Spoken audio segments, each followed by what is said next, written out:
Hello everyone, my name is Dr. Kangsha. I'm a certified life coach and motivator. आज के video का जो topic है वो मेरा बहुत ही फेवरेट टॉपिक है और ये आज के समाज की बहुत बड़ी प्रॉब्लम बनती जा रही है। लास्ट 1 ईयर से मुझे बहुत सारे क्लाइंट मिले हैं जो सेम समस्या से जूझ रहे हैं। क्या है वो परेशानी, इसे आज जानने की कोशिश करेंगे। ये परेशानी है कुछ लोगों के द्वारा क्रिएट की गई, जो एक तरीके की भावना से ग्रसित है, या हम ये कह सकते हैं उन्हें किसी प्रकार का डिसऑर्डर है। डिसऑर्डर का मतलब ये है कि उनके अंदर एक मेंटली पैटर्न है जिसको वो पहचान नहीं पाते हैं।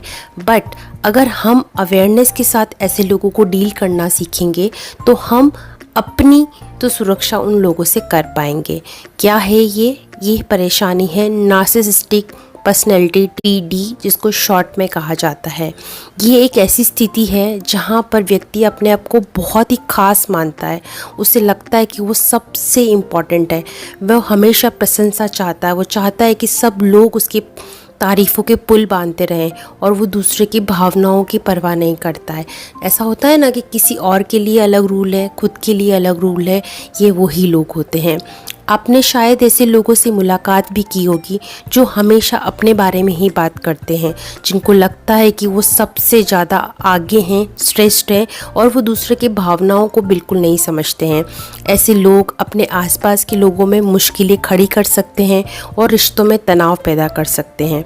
इस वीडियो में हम जानेंगे कि कैसे इस डिसऑर्डर के लक्षण हैं, इसे कैसे पहचाना जा सकता है और इसके निपटने के आसान उपाय क्या हैं। अगर आप या आपके किसी प्रियजन को इस समस्या का सामना करना पड़ रहा है तो ये वीडियो आपके लिए बहुत ही उपयोगी होगा। चलिए शुरू करते हैं। सबसे पहली बात आती है कि ऐसे व्यक्ति की पहचान कैसे करें। ऐसा व्यक्ति खुद को बहुत खास मानता है। वे सोचते हैं कि वो सबसे अलग है, वे सबसे महत्वपूर्ण है। अगर हम एग्जाम्पल की बात कहें तो वो व्यक्ति बार बार कहता है कि ये सारा काम मैं खुद कर रहा हूँ। अगर वो वर्क प्लेस में होता है तो वो सबको यही बताता है कि इस प्रोजेक्ट को मैं ही संभाल रहा हूँ, बाकी लोगों कुछ नहीं कर रहे हैं, बाकी लोग इतने सक्षम नहीं हैं। जबकि हकीकत ये होती है कि किसी भी प्रोजेक्ट में पार्ट करने वाले इंसान, सारे इंसानों का रोल होता है और जो घर के अंदर भी जो जिम्मेदारी संभालता है उसमें हर इंसान का रोल होता है। पर अगर घर के अंदर कोई मेंबर है जो बार बार ये बोल रहा है कि मैं ही सब कुछ करता हूँ, मैं ही सब कुछ संभालता हूँ, तो ये उस व्यक्ति का लक्षण है। दूसरी चीज़ है कि बहुत ज़्यादा तारीफ़ चाहना। ऐसे लोग हमेशा ऐसा चाहते हैं कि दूसरे लोग उनकी तारीफ़ करते रहें। हम एग्ज़ाम्पल के तौर पे दे सकते हैं कि अगर कोई इंसान छोटा सा ही काम कर रहा है पर वो हमेशा दूसरे को देख रहा है कि बस मेरे को स्पेशल ट्रीटमेंट मिलना चाहिए, मुझे इस चीज़ की बड़ाई मिलनी चाहिए, मुझे इस चीज़ का बार बार उन सामने वाले लोग बोलें कि हाँ मैंने ये बहुत बड़ा काम किया है, तो ये एक महत्वपूर्ण लक्षण है। एक और एग्जांपल से समझा जा सकता है कि कोई व्यक्ति जैसे लाइन लगी हुई है पर वो लाइन में नहीं लगना चाहता और उसको पता है कि मैं लाइन में लगे बिना भी इन सब चीज़ों का फ़ायदा उठा सकता हूँ, क्योंकि उसको लगता है कि वह खास है। नेक्स्ट पॉइंट है दूसरों की भावनाओं को ना समझना। ऐसे लोग दूसरों के सुख दुख को नहीं समझते हैं। अपने ऊपर छोटी सी भी तकलीफ आ जाएगी तो वो बहुत गाते हैं, उन्हें लगता है कि बहुत परेशानी से वो जूझ रहे हैं, बहुत विक्टिम खेलते हैं।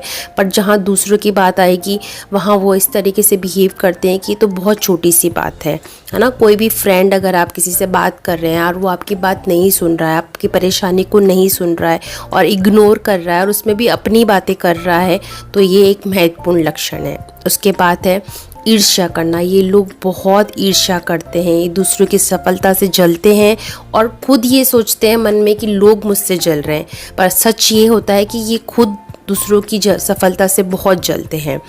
एग्ज़ाम्पल के तौर पे हम कह सकते हैं कि अगर कोई आपके वर्क प्लेस में अगर आपका प्रमोशन हो जाता है और आपको लगता है कि आपके साथ करने वाला व्यक्ति उससे बहुत ज़्यादा जल रहा है और आपके खिलाफ नकारात्मक बातें फैला रहा है, तो वो एक नार्सिसिस्टिक पर्सन के लक्षण हो सकते हैं। अगला आता है कि दूसरों का इस्तेमाल करना। ये लोग रिश्ते भी अपने फ़ायदे के लिए बनाते हैं। ये उन्हीं लोगों से रिश्ता बनाते हैं जहाँ पे इनको फ़ायदा हो रहा होता है। नंबर 1 तो अपने से जो हायर लेवल के लोग होते हैं उनसे रिश्ता बनाएंगे ताकि काम निकाल सकें, और अपने से लोअर लोगों को बनाएंगे, उन लोअर लोगों को जिनको ये दबा सके, जिनको इमोशनली ये कहते हैं ना डोमिनेट कर सके, ऐसे लोगों से ही ये दोस्ती बनाएंगे। आप देखेंगे कि कभी भी ये बराबर के जो उनका सेम कैडर होगा वैसे दोस्ती ये नहीं बनाएंगे, या तो हायर लेवल या लोअर लेवल के लोगों को ये पकड़ते हैं। अब हम समाधान की तरफ जाते हैं। मैं जानती हूँ कि अभी समाज में ऐसे लोगों की बहुत ज़्यादा परसेंटेज बढ़ रही है, क्योंकि हर इंसान को ये सिखाया जा रहा है कि आप खुद सब कुछ कर सकते हैं, और ये एक बहुत ही गलत धारणा है, क्योंकि हम एक सामाजिक स्थिति में रहते हैं, हम परिवार में भी एक सामाजिक स्थिति में रहते हैं, तो वहाँ पर हर इंसान का रोल होता है। पर अगर परिवार में कोई एक ऐसा व्यक्ति है, या समाज में कोई ऐसा व्यक्ति है, या आपके वर्क प्लेस में कोई ऐसा व्यक्ति है जो ये सोचता है कि वो सब कुछ कर सकता है, वो अकेला ही संपन्न है सब कुछ करने के लिए, तो वो पर्सन बाकी लोगों की मेंटल पीस को बहुत बुरी तरीके से प्रभावित कर सकता है। अब समाधान क्या है? नंबर 1 समाधान ये है कि आप सीमाएं तय करें, ऐसे लोगों के साथ बाउंड्री सेट करें। आपको पता होना चाहिए कि ऐसे लोगों को आपको क्या बात कहनी है और क्या बात नहीं कहनी है। नंबर 2 जो पॉइंट है बहुत सही है कि आप स्पष्ट बात करें, उनसे सीधे सीधे शब्दों में बात करें। अगर वो आपसे बात करते वक्त घुमा फिरा कर बात करते हैं तो आप उनसे बोलें कि आप अपनी बात को सही तरीके से रखें। नंबर 3 मनोवैज्ञानिक मदद लें, यानी किसी भी हेल्प की तरफ जाएं आप, क्योंकि ऐसे लोग मानसिक स्थिति को बहुत परेशान करते हैं, क्योंकि ये आपको ऐसा महसूस कराते हैं कि आपका दिमाग ख़राब हो रहा है, या आपको चीज़ें याद नहीं रहती है, या आप डिप्रेशन में हैं, आप एंजाइटी में हैं, उनके साथ तो सब कुछ सही है। तो आप मनोवैज्ञानिक मदद लेंगे तो आपको समझ में आएगा कि सामने वाले पर्सन में परेशानी है, आप में नहीं। अपना ध्यान रखें, अपने मानसिक और शारीरिक स्वास्थ्य का पूरा ख्याल रखें। जब आप अंदर से अपनी सोल से सही होंगे, अपना ख्याल रख पाएंगे, शारीरिक रूप से अपना ध्यान रख पाएंगे, तो ऐसे लोग आपको प्रभावित नहीं कर पाएंगे। और लास्ट है समर्थन प्राप्त करें, अपने दोस्त परिवारों के साथ जुड़े रहें, उनसे बातें कहें। मेन जो प्रॉब्लम मैंने फील करी है, जो मेरे को क्लाइंट मिलते हैं उनसे, कि ऐसे लोगों के बारे में डर के मारे कोई बोलता नहीं है कि ये लोग लड़ाई करते हैं, कलेश करते हैं घरों के अंदर या वर्क प्लेस में, तो सब लोग इनसे डरने लग जाते हैं। और स्पेशली वो लोग जो शांति चाहते हैं अपने जीवन में, वो डरने लग जाते हैं। और यही चीज़ इनको ताकत है कि सब लोग मुझसे डर रहे हैं, ये इनको पावर देती है। मैं जानती हूँ कि इस डिसऑर्डर को समझना और निपटना मुश्किल हो सकता है, लेकिन सही जानकारी और सही समर्थन से ये काम आसान हो जाता है। यदि आप ऐसे व्यक्ति के साथ रह रहे हैं या काम कर रहे हैं तो ये बहुत ज़रूरी हो जाता है कि आप खुद को सुरक्षित रखें और अपने मानसिक स्वास्थ्य का ध्यान रखें। उनके साथ अपनी सीमाएं तय करें और उनसे संवाद करते समय स्पष्ट और दृढ़ रहें। अगर आपको ये वीडियो पसंद आया है तो आप इसे लाइक और शेयर करें, और उन लोगों के साथ भी शेयर करें जहां आपको लगता है कि आपका कोई रिलेटिव या आपका कोई अच्छा दोस्त ऐसे लोगों के साथ रह रहा है। और हमारे चैनल को सब्सक्राइब भी करें ताकि आप हमारे आने वाले वीडियो को भी देख सकें। आपकी प्रतिक्रियाएं और सुझाव हमारे लिए बहुत महत्वपूर्ण हैं, इसलिए कृपया कमेंट सेक्शन में जाकर अपनी राय बताएं।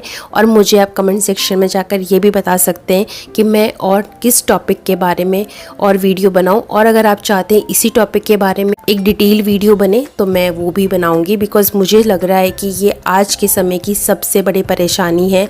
और हर घर में, हर वर्क प्लेस में कोई न कोई पर्सन ऐसा है जो इस तरीके से बिहेव कर रहा है और पूरे घर की मानसिक स्वास्थ्य को प्रभावित कर रहा है। तो हमें डरना नहीं है, हमें उनको फेस करना है। और हम कैसे फेस कर सकते हैं?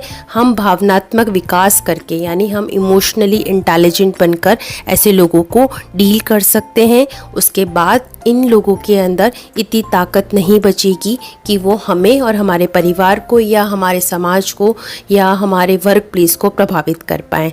धन्यवाद।